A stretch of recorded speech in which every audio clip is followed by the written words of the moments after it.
Film इश्क का रोग की शूटिंग देखिए।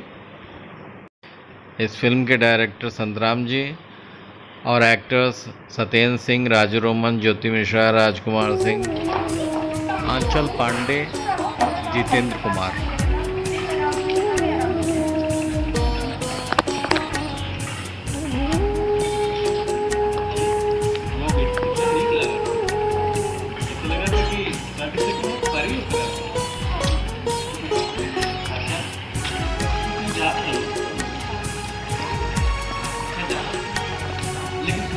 जल्दी आ जाइए।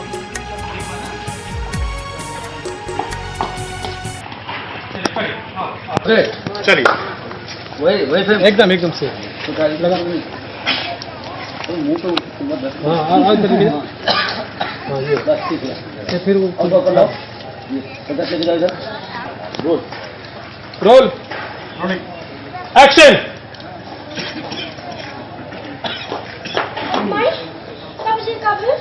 चुनाव तारा बाबू जी के कपार भारी पड़ेला तेल लगा पूरा पे आराम से